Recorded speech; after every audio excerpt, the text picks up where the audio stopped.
Easy Sports Talk Podcast. I am one of your co-hosts. I'm Javon J. Love Adams.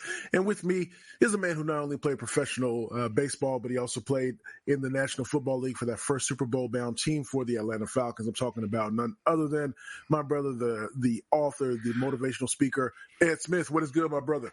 We made it to Super Wild Card weekend, man. Super Wild Card. Super Wild Card. They had the next game for a Super Wild Card. Man, and it's funny because the whole Peacock thing, I've been hearing a lot about that this week. And so a lot of people saying I'm not doing it because you love football more than me, and so you said on Wednesday, you said, yeah, I caved, I went ahead and got it, I got to, and I would say, all right, well, I call you up and ask you, hey, how's the game Check going? out the highlights, right? Yeah.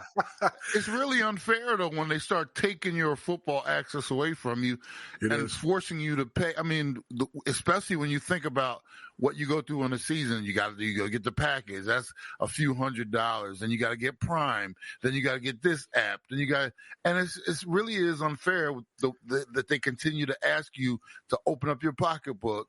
Yeah. And shell out money for a game. You know, it's like when they hit us all those years ago, Jay, for pay-per-view boxing. Something that used to come on Saturday nights. You could watch on ABC.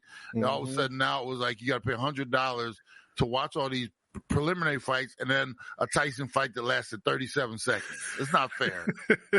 That's true. That's when, of course, you had those fight parties because we would go over. I think I had one fight here at my house, but that was my brother. My brother had come to visit, and he said, "Hey, big bro, you gonna get that fight?" All right, man, you gonna go half on me, at least get some pizza or something, because it was splitting it between two people is more than if you split it among 20 people coming to your house and they bring in a dish or something like that. But for sure. So we got a great show lined up for you today. Of course, I have some topics that I want to get my brother Ed Smith's opinion on, and so we appreciate you checking us out. I'll give you the rundown of how you can stay connected with us in just a little bit. So, want to talk about a couple things. So, talking about, of course, the topic du jour, Bill Belichick. Also, want to we talked about the first round of the playoffs on Wednesday, but take it a little bit further with drama, as my brother Ed likes to really get into. Who's going to be on the hot seat if somebody should lose, and then what's the NBA thinking? So let's get to the hottest of the topics. So Bill Belichick parted ways. He got fired, right? I mean, you say what you want to say. You got fired. Just the same thing like Pete Carroll. Pete Carroll got fired, right? Yep. I mean, they figure it out and do what you do, but he got fired. So my question is, well, your thoughts. We often use Bill Belichick as an example for a great coach. Just because he got fired doesn't mean that he's not one of the greatest coaches ever. So I want your thoughts on Bill Belichick, kind of almost a reflection, but he is going to get back into this coaching game. That's what's assumed. That's what's expected. We know that he had the keys to the kingdom really for the last 20 plus seasons, being not only the cook, but he was also going out and buying the groceries as well. So taking on those general manager, those GM duties. If you were hiring Bill Belichick, would you give him that responsibility, or would you say, hey, I know what you've done, Bill, but I just want you to coach. I want to have a relationship with you as the GM, but I'm going to do that and you just coach. So what are your thoughts on Bill Belichick? Well, there's a reason why there's only so few that could pull off what he did, meaning coach and GM over the course of all these years. If it was such an easy thing to do, there would be so many of them doing it. And there's a reason why coaches coach. There's a reason why GMs GM. And players play, and owners should own, but we know that doesn't happen all the time. Yeah. With Bill, was that old saying, absolute power corrupts? Absolutely. Yes, sir. And I'm not saying he was corrupt, but what happened is Bill, early on, he did, like you said, he had keys to the kingdom, and he's bringing those championships in. And it was one of those things where it was the Belichick way, it was like, because he was the one who was, like you said, going out and buying all the groceries, but he was also getting rid of the groceries early. Jay, we black man, we like leftovers. Our family, we don't have the luxury of just, hey, we cooked that steak on Monday, we're throwing it out Monday night. We stretch things out, right? Yes, sir. So overall, of course, of these years, Bill had this tendency, he'd cook a steak on Monday, and by Tuesday morning, man, that's beyond me. That filet mignon or that ribeye that I cooked last night, man, I'm done with that. And he did that with his players. He was always been known for getting rid of a player a year or two too early than keeping them around. That was considered genius because he was winning all these Super Bowls, right? Now, come to find out, maybe some of those Super Bowls had something to do with Tom Brady, number TB12, right? Yeah. So the way he was doing things, he got away with it because everything he did was being covered up. Tom taking less money, telling them to go out and spend it, but they wouldn't, right? Yeah. Tom winning these championships, the culture being set, guys wanting to come there because they wanted to win a championship, not to play for Bill, but to play with Tom Brady. So over the course of all these years, this stuff, like I said, was being covered up because they were winning the championships. Then all of a sudden, Tom goes down to Tampa, gets him a chip, got into the playoffs the other years, right? That type of thing.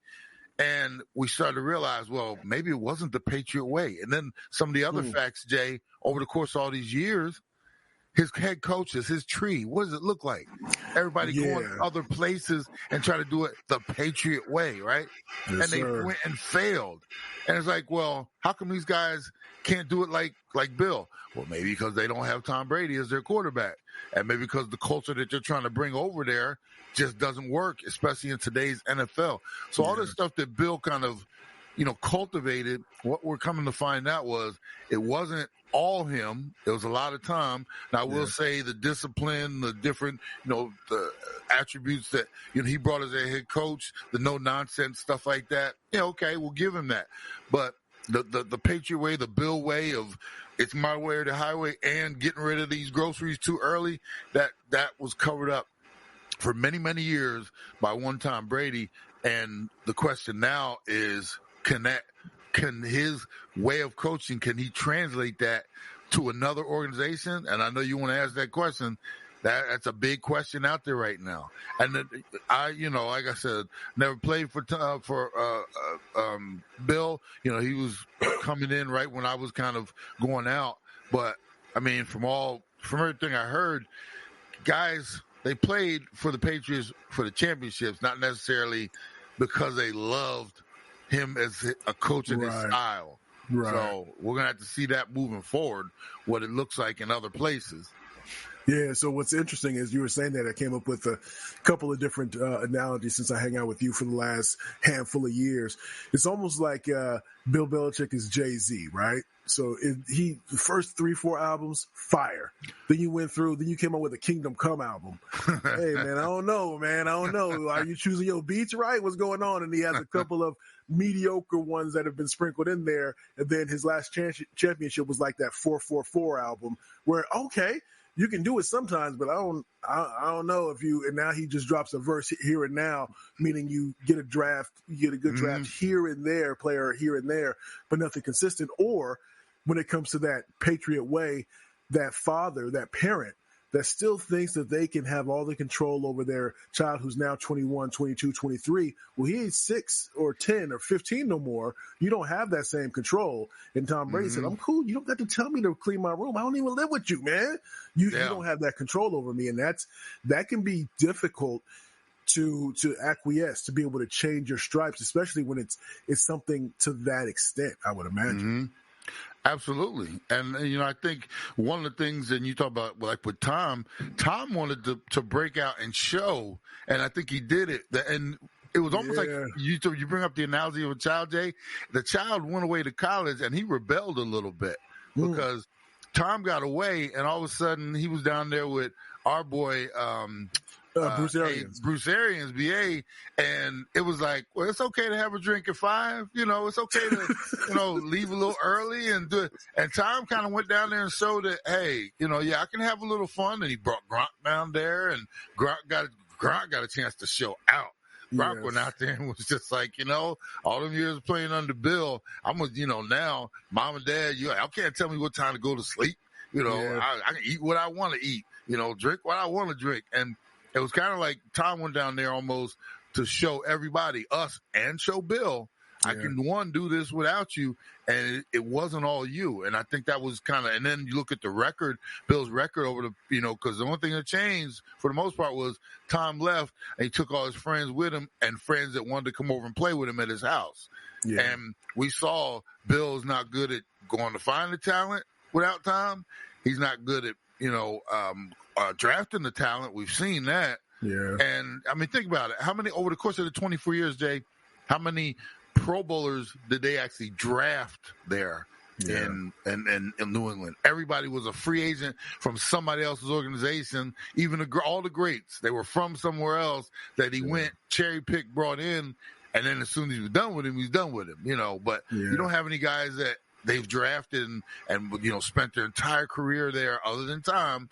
And they, so there's a whole lot of evidence out in front of us just slapping us in the face that's letting us know Belichick is one of the great not coordinators, but choreographers of, constructing the legacy of the team, but as far as drafting it, there was a lot of things that are now being exposed. He's not, as good at certain things that he got a lot of credit for because they were being covered up by Tom.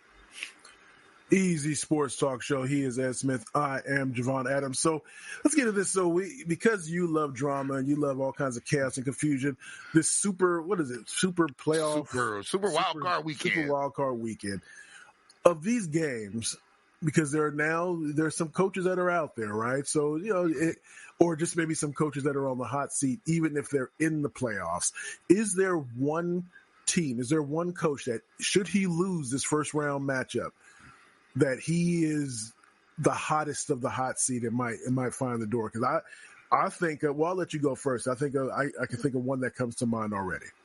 Yeah, for me, I mean, if you think about it, teams that make the playoffs, they're either, every year there's new teams that get in. So there's some surprises. You got a young DeMeco Ryans. It's like, wow, look what they did.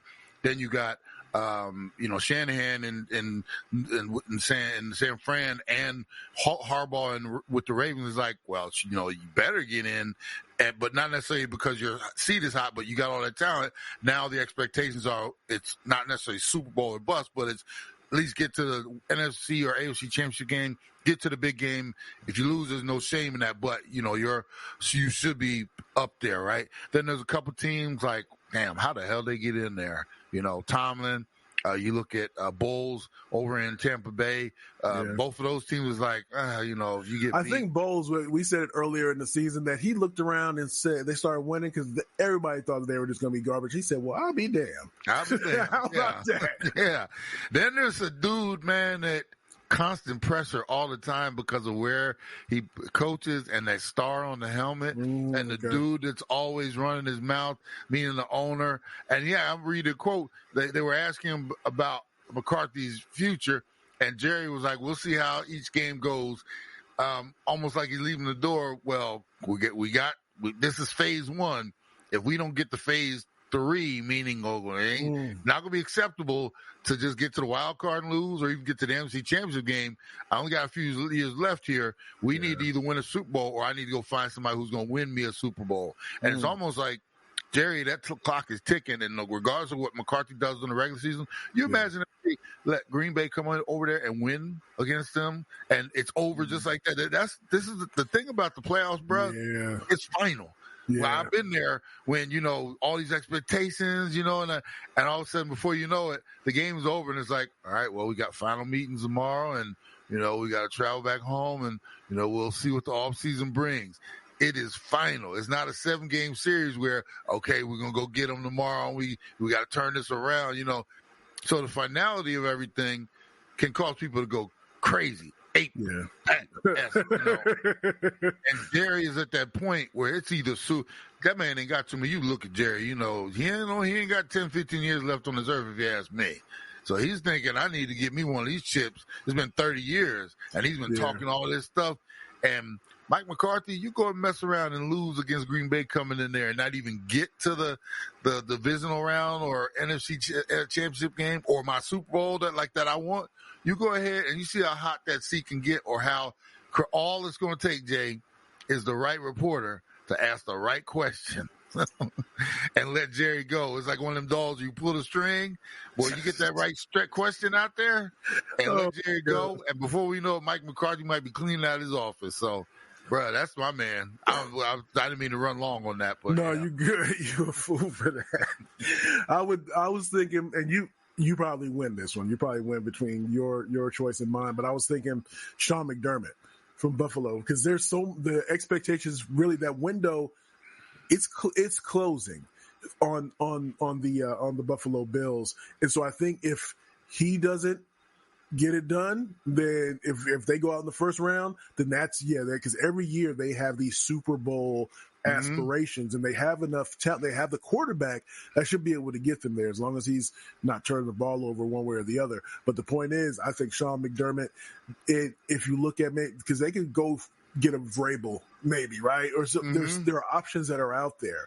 So if you dating somebody and your significant other is looking at you like, man, there are options out here. You can treat me bad. I got options. Options. So there's expectations on Sean McDermott. So that's why I would go with the Buffalo Bills. But I do see your point with the Dallas Cowboys. But I just wonder, especially if it comes to giving up some of that control, that some of those coaches that come in, again, that you don't, just because you ask for it and you get it doesn't mean that you are able to do to accomplish that task. Meaning, I want to be able to do the GM duties and the head coaching duties. That's a big task, and so not everybody can do that. And I know that Jerry Jones wouldn't want to let that go, since he is the president, the GM, the owner, and he does it all. Yeah, I think you got a great call with McDermott too. I think with McDermott, they faltered so early in the season, but then they had this rally to even take the division and get back into everything. His star is shooting up, whereas Jerry and them, like they sometimes they peak so early in the season, and it's a even bigger letdown when they get into the playoffs, when everything is like right in front of them. All you got to do is this, and this, and then they come up short. It's almost like they're false, and especially because it's Jerry and the Cowboys, constantly over covered ad nauseum. It seems like the disappointment is magnified over there in Dallas, where like with Buffalo, sometimes it's like, well, it's Buffalo, they lost 4 Super Bowls in a row at one time. Yeah. And so the expectations, you and I always talk about expectations can sometimes dictate, reality, or, fog people's reality up, because Dallas is always supposed to be winning the Super Bowl every year, since 1993 or 4. It's like we're at the point now where it's like, it's just, man, when they going to either get this done, it's like it or get off the pot, one or the other, Right. Easy Sports Talk Show podcast. He's Ed Smith. I'm Javon Adams. So leave me with this, man. So I came across, so the story comes across on my phone, some type of update. When you watch the NBA draft, humor me like you watch the NBA draft. But do you would you stay for the second round? Bruh. Because by the first, if it's a deep draft, maybe by pick 10, maybe pick 13, you're okay. Now maybe you stick around for the end of the first round, but you're not sticking around for the second round, right? Bro, when the lottery portion of it is done, meaning like you said, the first 10 to 14 picks, it's like, and especially Jay, because now we don't even know the players. We got guys, the one and dones. My own, every year now, I have to come back to my roster at North Carolina. It's like, okay, who transferred? Who's the newcomers? And college basketball has become a whole, like every year you got to pick up the program to figure out who's where and who's even around, because nobody's the good players are not staying past their first year. Right. So the talent is so anonymous for us, one, and underdeveloped, but that we're looking at these young players, 19 years old, going to an organization that stinks already.